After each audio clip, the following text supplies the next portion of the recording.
Welcome students. Today we will study about general features of Indian soil. Means what are the general characteristics of Indian soil? See, we have gone through all the soils in India like alluvial soil, black soil, red and yellow soil, laterite soil, arid soil, forest soil. Also we talk a little about that saline and alkaline soil and peat and marshy soil. So we will have a general features. If anybody asks you that what are the general features, what are the general characteristics of Indian soil, then see some features we can conclude after going through all the soils that Indian soils are old and mature. Indian soils are old and mature. You see, these areas, soils of these area are really old and mature, and soils of these area are replenished every year, and these are old and mature soil. It means black soil, red and yellow soil, laterite soil. These all are very old soil and they have maturity also. But in alluvial soil, forest soil, they are not so mature as the soil of peninsula because they are replenished every year. The rivers of Himalaya carry sediments and deposit this plain area every year, so they don't get much time for the biological action to mature themselves. So this is the first characteristics that most of the Indian soils are old and mature. We can take the example that alluvial soils and forest soils lacks maturity because the Himalayan rivers deposit sediments every year and that lack biological action to mature themselves. Now see deficiency.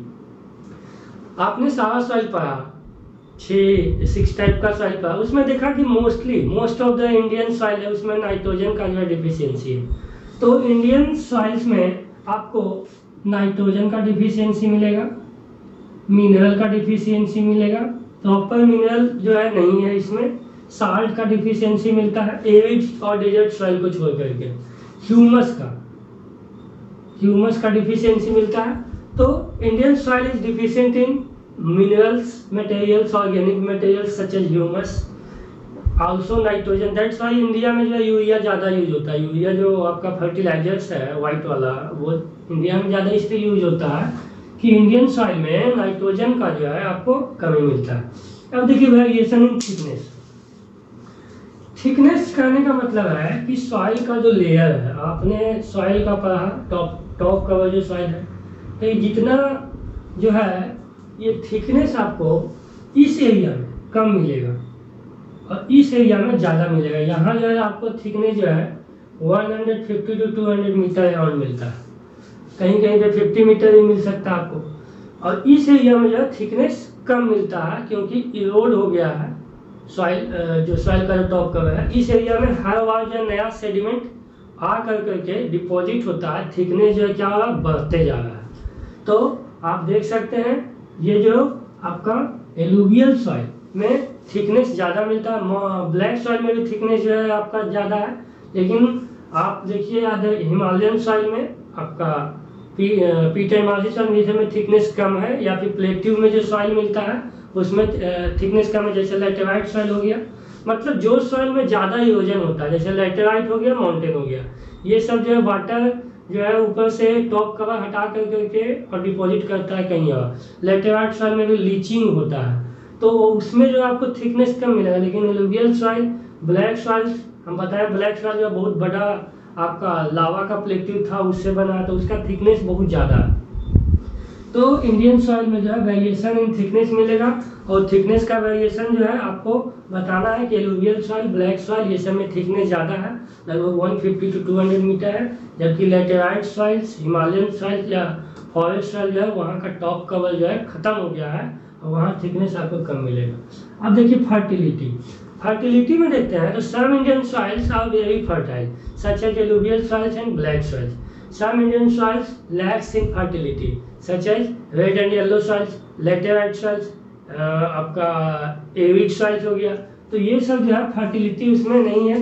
Fertility नहीं होने का कारण मैं बताऊँ, या तो आपको proper humidity available नहीं है और आइदर मिनरल्स या ऑर्गेनिक कंटेंट का इसमें जो है डिफिशियंसी है, that's why it lacks fertility. लेकिन एलुवियल सॉइल से देखिए वो it is very fertile, black soil जो है वेरी फर्टाइल है, तो यहाँ पे आपको फर्टिलिटी में वेरिएशन मिलता है इंडियन सॉइल्स में, इसको आपको देखना पड़ेगा। ओवर यूटिलाइजेशन, नेक्स्ट जो पॉइंट है आपका वह है ओवर यूटिलाइजेशन। देखिए Indian soils are being used for thousands of years, तो विदाउट कंजर्विंग मेथड, उसमें प्रॉपर प्लानिंग प्रॉपर मैनेजमेंट का यूज ना कर करके इसको जो है आपका यूज किया जा रहा है, तो ये जो है ओवर यूटिलाइज्ड हो गया। तो इसका जो प्रॉपर मैनेजमेंट अभी तक किया नहीं गया, प्रॉपर कंजर्वेशन प्लान जो है अडॉप्ट नहीं किया गया है, इसके कारण जो है इंडियन सॉइल जो है ओवर यूटिलाइज हो गया है। इसके कारण जो है मोस्ट ऑफ द सॉइल्स में जो बहुत सा प्रॉब्लम आ रहा है। आपने इंडस वैली सिविलाइजेशन के बारे में पढ़ा होगा, उसका खत्म होने का एक रीजन ये दिया जाता है कि इंडस वैली सिविलाइजेशन में जो लैंड था उसका इतना ज़्यादा यूटिलाइज किया गया कि वह डेजर्ट में कन्वर्ट हो गया और अंततः वहाँ जो है प्रोडक्शन ऑफ जो क्रॉप्स है कम हो गया और इसके कारण लोगों को छोड़ के जाना पड़ा। ये एक रीजन है, मतलब ये कंफर्म नहीं, यही हो सकता है और भी रीजन हो सकता है, लेकिन ये एक रीजन एक जो है आपका स्कॉलर दिया है। तो ओवर यूटिलाइजेशन जो है हमको रोकना पड़ेगा। ओवर यूटिलाइजेशन से आपका लैंड जो है अपना फर्टिलिटी लूज करता हुआ अल्टीमेटली डेजर्टिफिकेशन, उस प्रोसेस को डेजर्टिफिकेशन कहते हैं, जिसमें फर्टाइल लैंड जो है अपना फर्टिलिटी लूज कर करके और एक जो है आपका डेजर्ट में बदलने लगता है। तो ये जो है आपका कॉमन फीचर्स, आपसे अगर क्वेश्चन पूछा जाए कि what are the general characteristics of Indian soil, general features of Indian soil, तो इस पॉइंट्स को आप बेटर वे में एक्सप्लेन कीजिए एटलीस्ट 5 पॉइंट्स में, दैट विल हेल्प यू। हम लोग देखेंगे problems of Indian soil. Indian soil में आपको, आपने इतना सारा सॉइल पढ़ा तो कोई जनरल प्रॉब्लम है इंडियन सॉइल में जिसको अगर सस्टेनेबल एग्रीकल्चर करना है, अगर हम लोग को सॉइल्स को कंजर्व रखना है, प्रिजर्व रखना है, तो इस प्रॉब्लम को सॉर्ट आउट करना पड़ेगा। एक पहला प्रॉब्लम जो है वो सॉइल इरोजन है। सॉइल इरोजन अभी हम बताएंगे आगे, अभी आप यहाँ पे समझ लीजिए कि सॉइल इरोजन होता क्या है एक सिंपल वर्ड में, और ये इंडिया में कहाँ है, सिर्फ हम इसको देख रहे हैं। तो सॉइल इरोजन जो है जब सॉइल्स का टॉप कवर जिसमें मिनरल, ह्यूमस और ऑर्गेनिक मटेरियल्स ये सब होता है, उसका हट जाना, और हटने का कारण क्या हो सकता है? हटने का कारण हो सकता है वाटर का फोर्स, विंड उसको हटा के ले जाए, ग्लेशियर उसको हटा के ले जाए, या फिर कोई ह्यूमन एक्टिविटीज है, ठीक है, उसका हट जाना ही सॉइल इरोजन है। अपर लेयर या top layer of soil which contains organic material, humus and mineral, है ना, रिमूव हो जाता है, तब हम उसको सॉइल इरोजन कहते हैं। ये इंडिया में कहाँ मिलता है? तो ये आपका देखिए हिमालयन रीजन में ये जो है आपका ज़्यादा ये है, आपका चंबल रिवर एरिया में भी है, इसको हम आगे पढ़ाएंगे। तो हिमालयन रीजन और चंबल रिवर एरिया में आपका सॉइल इरोजन जो है ज़्यादा प्रिवेलेंट है। तो आप इसको ध्यान में रखिएगा कि ये रीजन जो है इम्पोर्टेंट है। उसके बाद देखिए डिफिशियंसी इन फर्टिलिटी। इंडिया में जो सॉइल है उसमें हम अभी बताएं कि फर्टिलिटी जो वेरी करता है, तो एविड सॉइल हो गया, आपका लेटेराइट सॉइल हो गया, रेड एंड येलो सॉइल हो गया, ये सब में जो है आपका फर्टिलिटी कम है और इसमें प्रोडक्शन के लिए आपका ज़्यादा जो है मेहनत करना पड़ता है,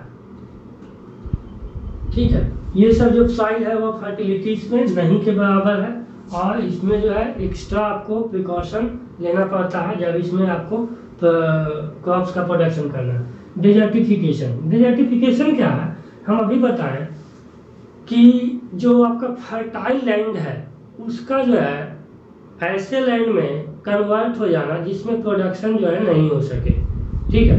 तो इसमें जो है सैंड का कंटेंट बढ़ जाता है डेजर्टिफिकेशन में।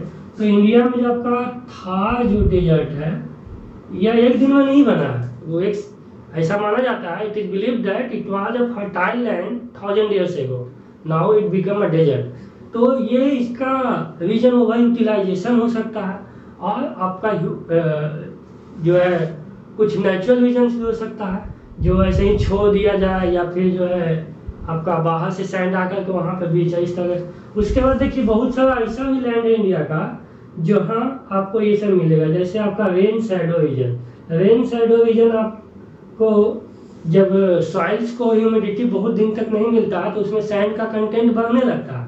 तो रेन शैडो रीजन में यही होता है। रेन शैडो रीजन क्या होता है कि देखिए, आप मानसून में पढ़े होंगे, ये जो माउंटेन है, माउंटेन में जब आपका विंड आता है तो यहाँ पे इससे जो है टकरा करके इस साइड में आपका रेनफॉल करवाता है, और इधर जो है रेनफॉल नहीं हो पाता। तो इसको हम लोग आपका रेन शैडो रीजन कहते हैं। रेन शैडो रीजन में आपका जो है डेजर्टिफिकेशन का समस्या ज़्यादा है। तो ये आपका कर्नाटका का कुछ पार्ट है, तेलंगाना का पार्ट है, ये जो वेस्टर्न घाट का एरिया है, इधर आपका रेन शैडो रीजन है। तो इसका कुछ पार्ट जो है डेजर्टिफिकेशन हो रहा है, रेट स्लो है। अगर ह्यूमन एक्टिविटी ज़्यादा हो तो ज़्यादा भी हो सकता है। अब देखिए सैलिनिटी एंड अल्कलिनिटी, ये आपको कहाँ मिलेगा इंडिया में, जहाँ ओवर इरिगेशन है, जहाँ आपका वाटर जो है ज़्यादा यूज हो रहा है एग्रीकल्चर में। तो पंजाब है, हरियाणा है, वेस्टर्न यूपी है, राजस्थान है, ये सब जो प्लेस है जहाँ सिर्फ वाटर का यूज कर करके जो है एग्रीकल्चर किया जा रहा है, और इससे क्या है, जो साल्ट कंटेंट है वह ऊपर जो है आते जा रहा है सॉइल्स के ऊपर, और इससे सॉइल्स का जो फर्टिलिटी है वह धीरे धीरे खत्म हो जाता है। तो सैलिनिटी और अल्कलिनिटी का प्रॉब्लम आपको इंडिया के ये सब स्टेट में मिलेगा। अब देखिए ओवर एक्सप्लॉयटेशन, हमारा देखिए पॉपुलेशन बढ़ते जा रहा है, तो पॉपुलेशन बढ़ते जा रहा है तो उसको खिलाने के लिए हमको ग्रेन्स भी चाहिए, यानी प्रोडक्ट भी चाहिए।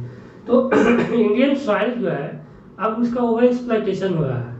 पहले जो है जनरली जो क्रॉप्स ग्रो किया जाता था वन इन ईयर, अब जो है सेम लैंड पे थ्राइस इन ईयर क्रॉप्स ग्रो हो रहा है। मतलब जो सॉइल्स का जो नेचुरल रिप्लेनिशमेंट जो टाइम पीरियड है वो मिल नहीं पा रहा है, तो ओवर एक्सप्लॉयटेशन हुआ। उसका रीजन है इंक्रीज इन पॉपुलेशन, और आप कह सकते हैं increase in standards of living of the population. हमारा स्टैंडर्ड ऑफ लिविंग भी बढ़ रहा है, पहले जैसा नहीं था कि चावल मार भात खा करके जगह नहीं है, समझ गए। अब जो है मतलब स्टैंडर्ड ऑफ लिविंग बढ़ रहा है, तो वो जो अल्टीमेटली बर्डन किस पे पड़ रहा है, सॉइल पे पड़ रहा है। अब देखिए इंक्रोचमेंट, इंक्रोचमेंट क्या हो रहा है कि इसमें एग्रीकल्चर जो लैंड है जिसपे हम लोग प्रोडक्शन करते हैं ग्रेन्स का, उसका जो है आपका कैप्चरिंग जो है इंक्रोचमेंट कर सकते हैं। जैसे देखिए इंक्रोचमेंट कहाँ हो रहा है, आपका रोड बना रहे हैं तो आपको न्यूज़पेपर में सुनने को मिलता होगा इतना लैंड जो है ऑक्यूपाई करेगा गवर्नमेंट। तो एग्रीकल्चर लैंड पर ही अल्टीमेटली हम लोग अपना घर बना रहे हैं, रोड बना रहे हैं, फैक्ट्रीज बना रहे हैं, और इससे एग्रीकल्चर लैंड जो है फर्टाइल लैंड जिसपे हम लोग प्रोडक्शन करते हैं वह कम होते जा रहा है। तो वह कम होगा तो अल्टीमेटली जो उसका बर्डन है वह जो बचा हुआ एग्रीकल्चर लैंड है उस पर पड़ेगा। तो इंक्रोचमेंट होने का कारण हो सकता है आपका अर्बनाइजेशन, आपका हो सकता है कंस्ट्रक्शन, आपका हो सकता है जो इंक्रीजिंग पॉपुलेशन, ये सब जो इंक्रोचमेंट है।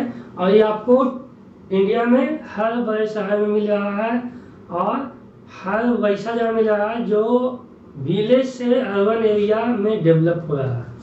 तो अब हम आगे बताएंगे कि क्या हम लोग डेवलपमेंट बंद कर दें, मतलब इसका क्या जो है प्रॉपर सोल्यूशन निकल सकता है। अब देखिए वेस्टलैंड, वेस्टलैंड क्या है, जो अच्छा खासा जो वेस्ट लैंड अवेलेबल है उसको हम लोग वेस्टलैंड में बदल रहे हैं। कचरा घर में आप जो है उसका लैंड फिल कर रहे हैं, उस पर आप शहर का कचरा देखिए जाकर के एक जगह फेंका जाता है, उसका प्रॉपर यूज नहीं है, उसका जो उसको जो है बदल दिया जा रहा है वेस्टलैंड में। उस पर जो है हम लोग प्रोड्यूस भी नहीं कर सकते हैं, कुछ ग्रो भी नहीं कर सकते हैं। तो ये जो वेस्टलैंड है ये भी आपका जनरली आपका इंडिया के हर टाउन में मिलेगा इंक्रोचमेंट ऑफ वेस्टलैंड। तो ये हम देखें प्रॉब्लम्स ऑफ इंडियन सॉइल। ये जो है एक जनरल क्वेश्चन है, आपसे पूछा जा सकता है कि इंडियन सॉइल का क्या प्रॉब्लम है। तो इंडियन सॉइल का प्रॉब्लम सॉइल इरोजन है, इंडियन सॉइल का प्रॉब्लम डिफिशिएंसी इन फर्टिलिटी है, इंडियन सॉइल का प्रॉब्लम डेजर्टिफिकेशन है, सैलिनिटी एंड अल्कलिनिटी है, ओवर एक्सप्लॉयटेशन है, इंक्रोचमेंट है, वेस्टलैंड है। ये इंडिया में किस एरिया में और क्यों हो रहा है इसको आपको एज ए पॉइंट्स बना करके लिखने का कोशिश करना है, ये आपको एक्सप्लेन करने में ज़्यादा हेल्प करेगा। अब हम लोग चलते हैं जो इंडियन सॉइल्स का प्रॉब्लम है जिसमें मेनली सॉइल इरोजन है, और उसके बाद सॉइल कंजर्वेशन, इसको हम लोग देखते हैं। सॉइल इरोजन, सॉइल इरोजन क्या है। removal of top layer of soil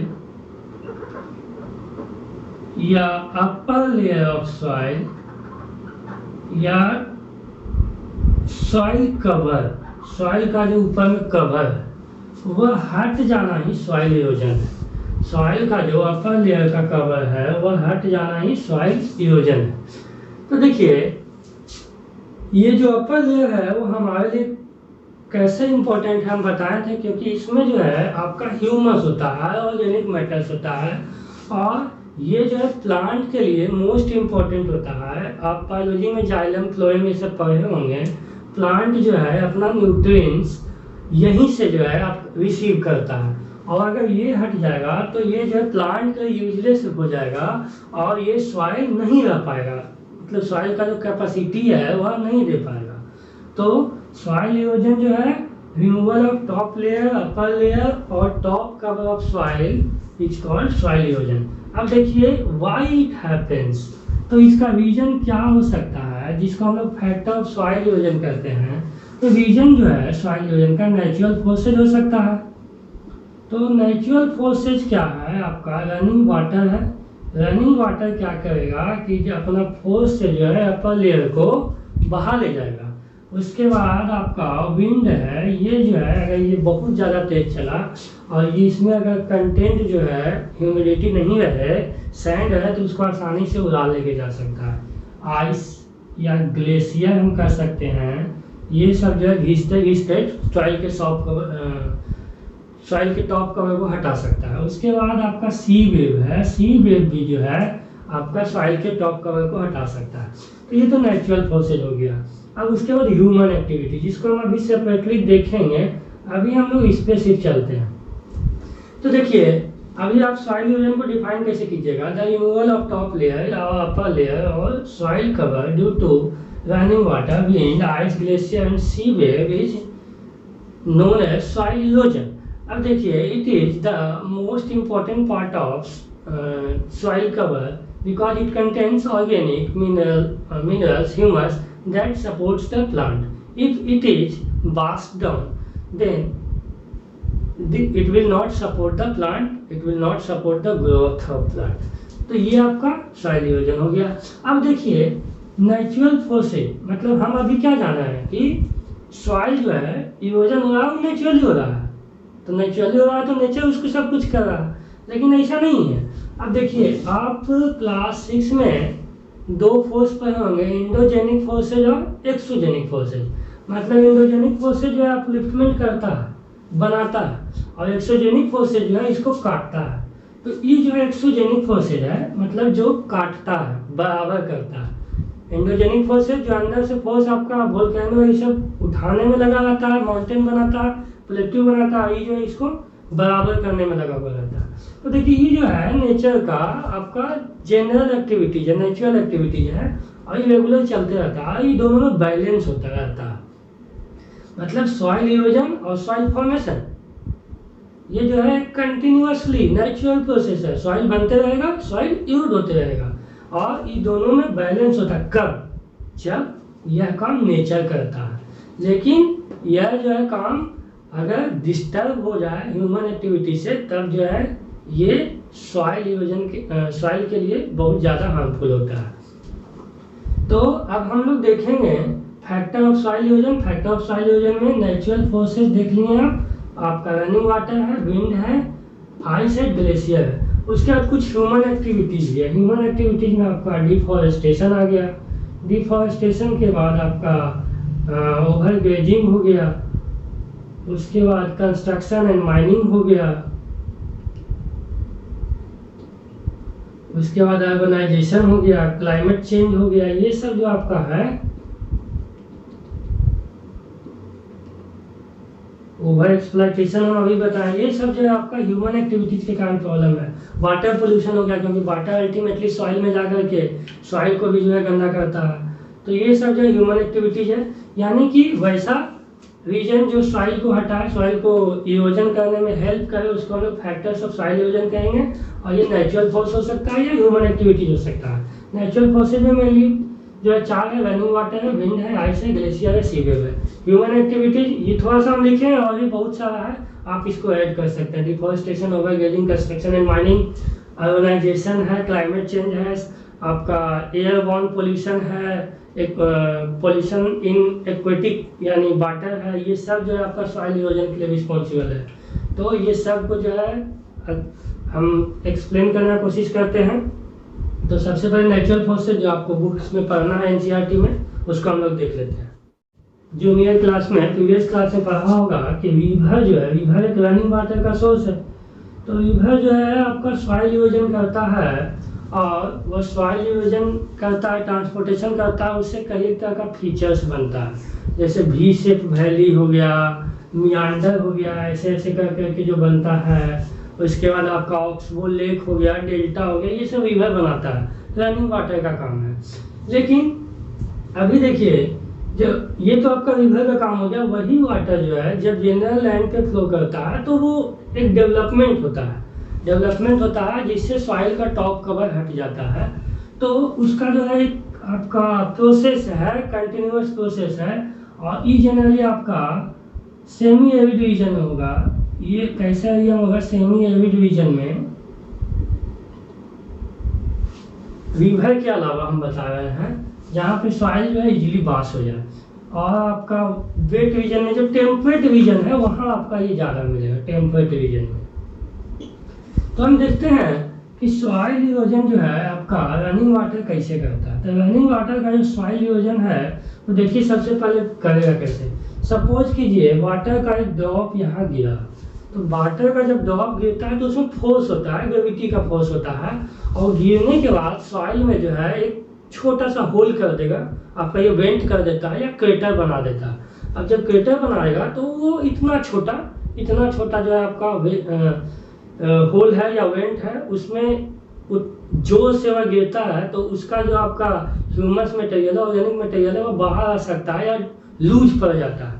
अब लूज पड़ जाता है तो देखिए ये आपका वाटर का ड्रॉपलेट्स है, यहाँ पे गिरा तो इस तरह से जो है आपका होल कर दिया।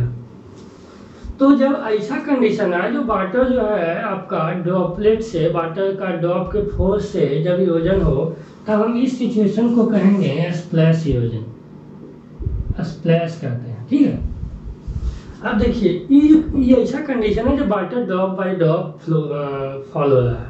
अब देखिए जब वाटर जो है आपका एक लैंड पे वाटर जो है ड्रॉपलेट जो है धीरे धीरे गिरा, इनफिल्ट्रेट कर गया, और ये जो सॉइल जो कवर है वो सैचुरेट हो गया। सैचुरेट का मतलब समझ रहे हैं, अब वो वाटर नहीं ले सकता। तब क्या होगा, ये वाटर का ड्रॉपलेट जो है जमा होकर करके और धीरे धीरे जो है फ्लो करना स्टार्ट कर देगा। और सपोज कीजिए अगर इसका डायरेक्शन जो है इस एरिया में है, तो देखिए ये जो ड्रॉपलेट्स गिरा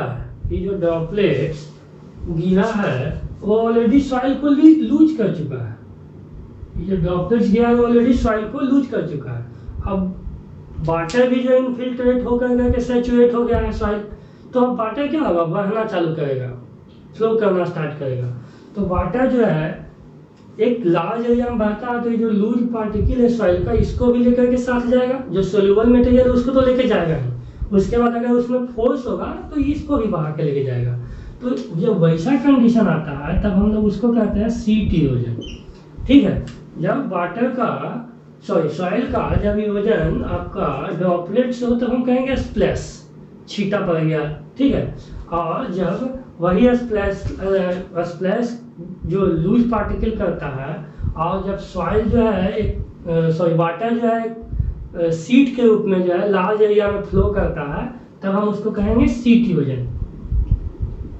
अब देखिए सीट इरोजन के बाद क्या होता है, ये देखिए वाटर जो है जगह बनाता है, तो ये देखिए वाटर जो है ऐसे अगर फ्लो कर रहा है, इस तरह से फ्लो कर रहा है।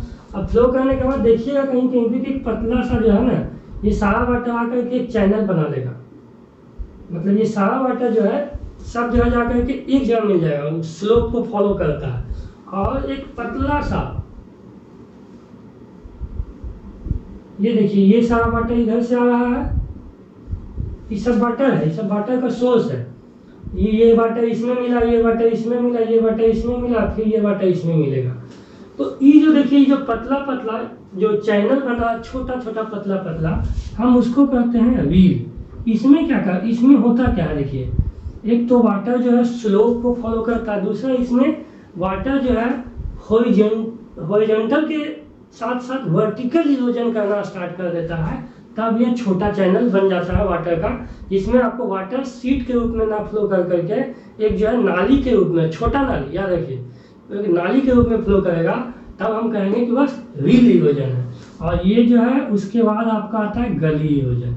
गली इरोजन जो है वह ये देखिए, ये जो है सारा वाटर का सीट जो है मिलकर के एक स्ट्रीम बनने का प्रोसेस भी यही है। तो अगर इसी में या फिर यही को और ज़्यादा वर्टिकल इरोजन कर करके एकदम बहुत बड़ा गड्ढा बना दे, बहुत बड़ा डेप्थ जो है कंसिडरेबल डेप्थ उसका, इसमें देखिए जनरली 1 मीटर से कम होता है, ठीक है। और जब ऐसा हो जाए वर्टिकल इरोजन, जब बहुत ज़्यादा डेप्थ हो, तब हम उसको गली इरोजन कहते हैं। तो गली इरोजन समझ में, ये जो है देखिए प्रोसेस है स्प्लैश इरोजन, उसके बाद होता है सीट इरोजन, उसके बाद होता है व्हील इरोजन, उसके बाद होता है गली इरोजन। तो ये कैसे हुआ कि स्प्लैश जो है वाटर के ड्रॉपलेट से सॉइल्स पार्टिकल को लूज करता है, और वह जो है सॉइल्स के ह्यूमस को जो है ख़त्म कर सकता है, मिनरल्स को जो है आपका सॉलिड करके हटा सकता है, सॉइल्स का जो बोन है उसको लूज कर सकता है। सीट इरोजन क्या है, जब वाटर जो है एक लार्ज एरिया में एज ए सीट फ्लो करता है, तो उसको हम लोग सीट इरोजन कहते हैं। इसमें देखिए वाटर का जो रेनफॉल का जो रेट है इससे ज़्यादा होते जाएगा, रेनफॉल जैसे जैसे ज़्यादा होते जाएगा वैसे वैसे ये जो है इरोजन का ये चेंज होते जाएगा। व्हील इरोजन जो है वाटर स्मॉल चैनल बना लेता है, तब हम उसको व्हील इरोजन कहते हैं। और वही चैनल जब एक बड़ा चैनल में कन्वर्ट हो जाता है, तब हम इसको गली इरोजन कहते हैं। तो देखिए इस गली इरोजन जो है उसको हम लोग चंबल बेसिन में रिवाइंस कहते हैं। देखिए जब वाटर में, जब सॉइल में बड़ा बड़ा गड्ढा बन जाए, तब वह जो है कल्टीवेशन के लिए फिट नहीं होता। कल्टीवेशन करने का मतलब उस पर हम लोग खेती नहीं कर सकते हैं, फार्मिंग के लिए फिट नहीं होता है। तो कल्टीवेशन या फार्मिंग के लिए फिट नहीं होगा, तब हम उसको बैडलैंड कहेंगे। इस बैडलैंड को जो है हम लोग चंबल बेसिन में रिवाइंस कहते हैं। ऐसा बात नहीं है कि चंबल रिवर में रिवाइंस होना था, आपका ब्यास रिवर है, उसके बाद आपका और भी बहुत सारा रिवर है जो है, बनास है, ये सब जो है आपका ऐसा बैडलैंड और रिवाइंस बनाता है। तो बैडलैंड का फॉर्मेशन अगर पूछा जाए कि बैडलैंड क्या है ना, तो बैडलैंड क्या है, बैडलैंड जो है आपका एक ऐसा लैंड है जो कल्टीवेशन के लिए यूजफुल नहीं है ना, that can not be cultivated, why, due to erosion. अब देखिए बैडलैंड जो है इसका फॉर्मेशन कैसे होता है, तो बैडलैंड इज फॉर्म और ravines are form when water cuts water does vertical erosion and creates a large channel, बड़ा चैनल उस पर बना दे, तब जो है बैडलैंड या रिवाइंस का जो है क्रिएशन होगा। ये हम बताएं, ये देखिए इस तरह से बैडलैंड और रिवाइंस बनता है। तो ये जो है मेनली आपका वाटर इरोजन में है। वाटर इरोजन जो है अदर एरिया में भी हो सकता है, लेकिन इस तरह का प्रोसेस है आपका splash erosion, seat erosion, wheel erosion, गली इरोजन। ये जो है आपका बुक्स और एग्जाम के लिए इम्पोर्टेंट है। अब देखिए हम लोग विंड डिवीजन देखेंगे। विंड डिवीजन जो देखिए कहाँ होगा, एरिड और सेमी एरिड रीजन में, एकदम जो सूखा एरिया है वहाँ आपका ये ज़्यादा होगा। तो विंड डिवीजन में करता क्या है कि जो सॉइल है वह जो लूज पार्टिकल है अपर लेयर का, उसको जो है उड़ा करके लेके चला जाता है। जो अपर लेयर टॉप लेयर का जो लूज पार्टिकल है उसको उड़ा करके लेके चला गया कहीं और, तो यहाँ का जो टॉप कवर हट गया, तो विंड इरोजन जो है ये करता है। अब देखिए ये जो है कैसा सॉइल है, कैसा टेक्सचर जो इसमें ज़्यादा आपका इरोजन होगा, तो इसमें जो है आपका सिल्ट जो है ये ज़्यादा इरोजन होता है इसका। तो ये भी देखिए विंड इरोजन भी दो तरह से हो सकता है, एक है आपका डिफ्लेशन और एक है आपका अब्रेजन। देखिए पहले हम लोग डिफ्लेशन को समझते हैं है क्या। देखिए डिफ्लेशन का मतलब सिंपली बस जो विंड है उस सॉइल का जो लूज पार्टिकल है उसको जैसे भी हो यहाँ से हटा करके कहीं और भेज दे, तो ये डिफ्लेशन हो गया। अब्रेजन में क्या होता है कि जो विंड पार्टिकल जो कैरी करता है, अगर उस पार्टिकल से किसी अदर पार्टिकल को इरोड कर दे तब हम उसको अब्रेजन कहते हैं। सपोज कीजिए ये देखिए, ये एक रॉक्स है, ये रॉक्स है एक। अब विंड का डायरेक्शन जो है ऐसे है। अब देखिए विंड आ रहा है, इसके साथ साथ जो है छोटा छोटा पार्टिकल भी बड़ा बड़ा, ये आ कर करके ये इसके लिए बैरियर का काम कर रहा है। तो बड़ा बड़ा रॉक जो आपका छोटा छोटा रॉक्स है, वो विंड जो इसमें फोर्स डालेगा, तो ये धीरे धीरे कटते जाएगा, कट कर करके बचेगा थोड़ा सा। तो ये है अब्रेजन, जिसमें विंड जो है अपने पार्टिकल से किसी दूसरे पार्टिकल को स्ट्राइक कर करके उसको खत्म कर दे, यूज कर दे, तब हम लोग उसको अब्रेजन कहेंगे। तो मेनली देखिए ये बड़ा पार्टिकल को कर रहा है, और ये जो है आपका मेनली सॉइल इरोजन के लिए हम लोग को डिफ्लेशन देखना। तो ये भी ये तीन तरह से हो सकता है आपका। ये तीन तरह से क्या है कि एक है सरफेस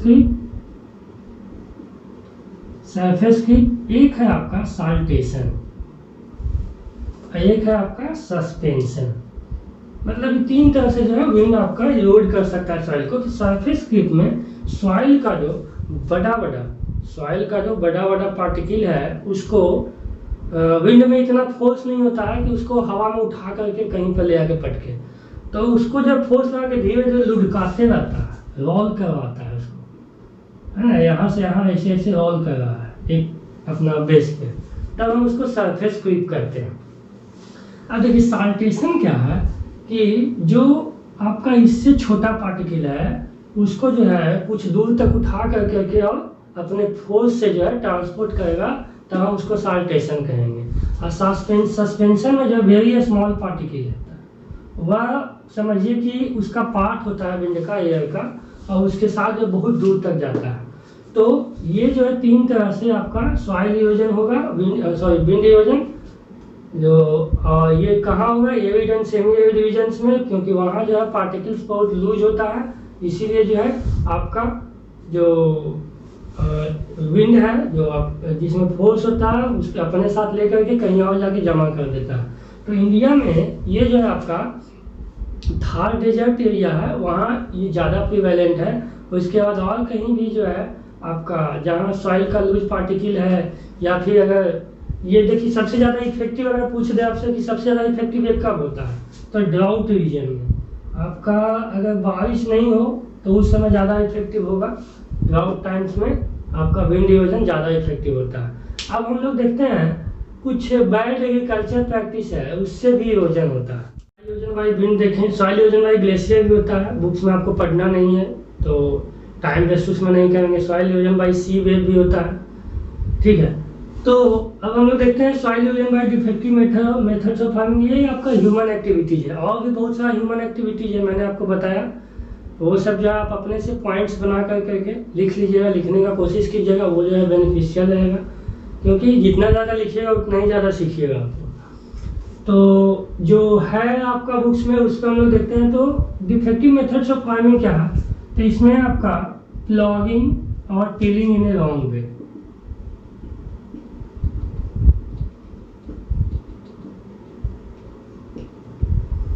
इसमें क्या होता है कि अगर हम लोग जो फॉर्म है आपका एग्रीकल्चर लैंड है उसको, जैसे सपोज कीजिए ये एग्रीकल्चर लैंड है और इसका जो है आपका स्लोप है इस तरह से, तो हम इसको अगर इस तरह से प्लॉगिंग करते हैं जिसमें वह स्लोप को जो है देखिए ऐसे ऐसे अगर प्लॉगिंग करेंगे वह स्लोप को अगर फॉलो करें तब क्या होगा, वाटर इरोजन सॉइल इरोजन ज़्यादा होगा, सॉइल इरोजन ज़्यादा होगा।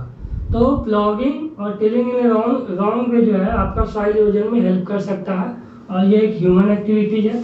उसके बाद देखिए और भी ओवर इरिगेशन जो है ये भी डिफेक्टिव मेथड्स ऑफ फार्मिंग का आपका ये है, हम लोग ज़्यादा एग्रीकल्चर का यूज करते हैं। उसके बाद केमिकल फर्टिलाइजर्स का ज़्यादा यूज करना, ये भी डिफेक्टिव मेथड्स ऑफ फार्मिंग है, केमिकल फर्टिलाइजर्स। तो ये सब के यूज से जो है सॉइल इरोजन ज़्यादा हो सकता है, क्योंकि सॉइल जो है लूज होते चला जाएगा, जैसे ही लूज होगा तो वाटर में फोर्स अगर कम भी रहेगा तो हो सकता है उसको वह वाश कर दे। विंड में फोर्स कम भी रहेगा तो उसको उड़ा करके लेके जा सकता है। तो ये सब जो प्रोसेस है डिफेक्टिव मेथड्स ऑफ फार्मिंग है, जिससे सॉइल इरोजन में हेल्पफुल हो सकता है। देखिए अब हम लोग देखेंगे सॉइल इरोजन देखेंगे सॉइल कंजर्वेशन। देखिए सॉइल कंजर्वेशन में एक सबसे बड़ा क्वेश्चन ये आ सकता है कि why is there need to conserve soil. ये जो एक क्वेश्चन है इसका आंसर जो है बनाने की कोशिश कीजिए, क्योंकि इस क्वेश्चन का आंसर हम बता चुके हैं लैंड रिसोर्स में कि लैंड रिसोर्स कंजर्वेशन जो है क्यों जरूरी है। तो उसी तरह से सॉइल कंजर्वेशन जो है क्यों जरूरी है, आप उस बेसिस पे बनाने का कोशिश कीजिए। अब हम लोग देखते हैं कि डिफेक्टिव मेथड्स ऑफ फार्मिंग से जो आपका सॉइल इरोजन होता है या फिर अदर मेथड से सॉइल इरोजन होता है उसको हम लोग कैसे कंजर्व कर सकते हैं। देखिए सॉइल कंजर्वेशन का और भी बहुत सारा जो आपका प्रोसेस है आप उसको समझ लीजिए एक बार। जैसे देखिए आपका जो प्रॉपर मैनेजमेंट ऑफ ओवरग्रेजिंग है, proper management of agriculture land है, ये सब जो सॉइल कंजर्वेशन मेथड में ही आएगा। एग्रीकल्चर लैंड को जो है आपका ऑक्यूपाई नहीं करना डेवलपमेंट के लिए, वैसा लैंड को ऑक्यूपाई करना जो कम फर्टाइल है, इस तरह से जो है आप अदर पॉइंट्स बना सकते हैं। जो बुक्स में दिया हुआ है उसमें आपका कंटूर फार्मिंग है, टेरेस कल्टीवेशन है, स्ट्रिप फार्मिंग है, शेल्टर बेल्ट्स है। तो हम लोग इसको समझेंगे। सबसे पहले देखते हैं कि कंटूर फार्मिंग है क्या। तो कंटूर फार्मिंग देखने से पहले आप ये समझिए कंटूर है क्या। तो कंटूर जो है एक लाइन है जो इक्वल एलिवेशन करने का मतलब इक्वल जिसका हाइट है उसको मिलाता है एक लेवल पे। अब सपोज कीजिए कि एक ये लैंड दिया हुआ है, एक ये देखिए यहाँ इसका हाइट 900 मीटर है, यहाँ इसका हाइट 900 मीटर है, यहाँ इसका हाइट 900 मीटर है। तो ये जो लाइन मिलाएगा इसको हम लोग कहेंगे कंटूर, क्योंकि तीनों का हाइट 900 मीटर है। तो कंटूर समझ में आया कि ये क्या करता है, इक्वल एलिवेशन वाले पॉइंट्स को जो है ज्वाइन करता है, उसको हम लोग कंटूर कहते हैं। तो कंटूर फार्मिंग में क्या होता है कि फार्म को या एग्रीकल्चर फील्ड को हम इस तरह से प्लॉ करते हैं कि जो इक्वल एलिवेशन जो आपका सेम हाइट का जो पॉइंट है वह एक लाइन में आ जाए, है ना। प्लॉगिंग इन कंटूर लाइन, प्लॉगिंग इन आपका कंटूर पॉइंट्स हो गया। तो इसमें जो है हम स्लोप को एलिवेशन को फॉलो करते हुए, देखिए अभी हम एक लाइन खींचे थे ना, उस लाइन को ही कैसे भी रहे, जैसे ऐसे रहे तो हम ऐसे करके जो है आपका ये करेंगे, प्लॉगिंग करेंगे। जैसे भी रहे हम लोग उस तरह से मतलब एलिवेशन को फॉलो करते हुए, यहाँ पे एलिवेशन ज़्यादा है तो हम लोग यहीं से जनरली देखिए आप प्लॉगिंग को देखिएगा फील्ड में तो ऐसे होता है, ऐसे होता है। तो ये जरूरी नहीं है, हम एलिवेशन को फॉलो करेंगे। एलिवेशन को फॉलो करने से आपका जो है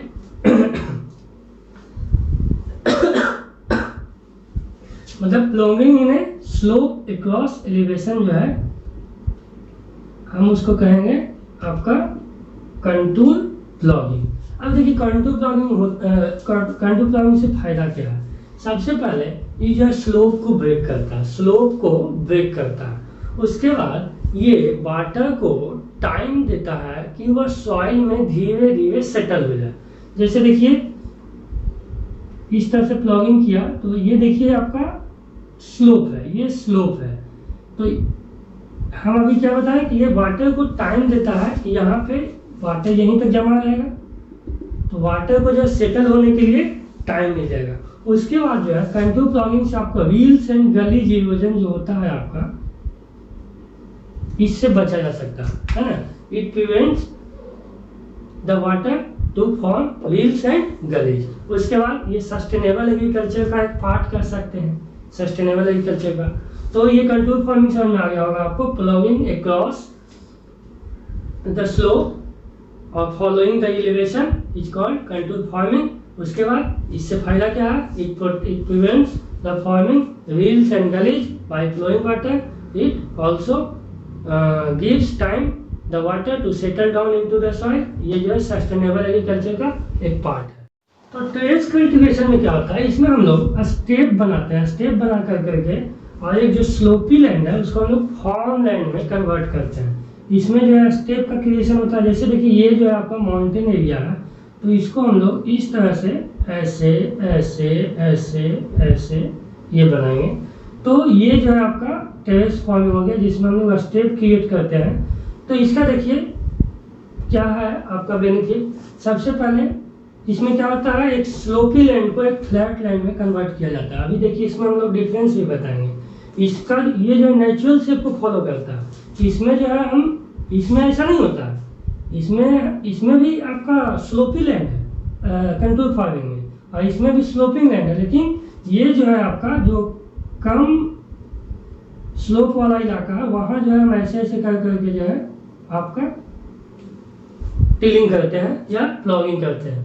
इसमें क्या होता है कि हम ये जो आपका स्लोपी लैंड है उसको इस तरह से कन्वर्ट करते हैं। इसका दो फायदा है। ये देखिए ये जो वाटर का जो फ्लो है यहाँ से ऐसे, वो जो है वाटर यहाँ से आएगा, धीरे धीरे बहेगा, और यहाँ पे जो है आपका एक बैरियर होगा, जिसको हम लोग देखिए उसको भी कंटूर बंडिंग कहते हैं। कंटूर बंडिंग इसमें भी यूज किया जा सकता है, जिसमें जहाँ पे स्लोप का ब्रेक होता है वहाँ पे स्टोन या फिर कुछ ऐसा सॉलिड मटेरियल देकर करके जो है वाटर के फोर्स को कम किया जाता है, उसको कंटूर बंडिंग कहते हैं। तो ये देखिए यहाँ से धीरे धीरे आपका वाटर फ्लो करेगा, फिर यहाँ धीरे धीरे फ्लो करेगा, फिर यहाँ धीरे धीरे फ्लो करेगा। तो इस तरह से जो है स्टेप्स का क्रिएशन होता है। इससे क्या फायदा है, इससे सबसे पहले तो लैंड अवेलेबल हो जाता है हमको हिली एरियाज में भी, ठीक है। और उसके बाद ये जो है वाटर को धीरे धीरे सेटल करने में हेल्प करता है। वाटर जो है धीरे धीरे आपका सेटल हो सकता है, और उसमें जो है आपका टॉप सॉइल, यहाँ पे जो टॉप सॉइल है ये आपका कंजर्व रहता है। टॉप सॉइल जो है ये आपका कंजर्व रहता है। तो ये जो है आपका टेरेस फार्मिंग, ये आपका इंडिया में सेंट्रल हिमालयाज है, नॉर्थ ईस्ट रीजन है, वहाँ आपका ये सब मिलेगा। सेंट्रल हिमालयाज का रीजन हो गया उत्तराखंड, आपका सिक्किम, दार्जिलिंग, ये सब एरिया में जो है आपका टेरेस फार्मिंग मिलेगा। अब हम लोग देखेंगे स्ट्रिप फार्मिंग क्या है। स्ट्रिप क्रॉपिंग क्या है या स्ट्रिप फार्मिंग क्या है। एक बड़ा अगर लैंड है तो उसको हम लोग स्ट्रिप में बांट देते हैं। अब इसमें जो है आपका ये बीच का जो एरिया है उसमें हम लोग क्रॉप्स लगाते हैं, ये बीच का एरिया। और ये जो बड़ा स्ट्रिप बांटे हैं यहाँ पे जो है बड़ा बड़ा ट्री या ग्रास जो भी है लगा दिए, ठीक है। तो ये जो है क्या करता है, स्ट्रिप क्रॉपिंग में एक लैंड को, बड़ा सा लैंड को हम लोग स्ट्रिप में डिवाइड करते हैं, और ये जो है जो स्ट्रिप है उस पर हम एक बड़ा पेड़ लगाते हैं या फिर बड़ा ग्रास टाइप का लगाते हैं, जिससे क्या होता है वह विंड के फोर्स को जो ब्रेक करता है, ठीक है।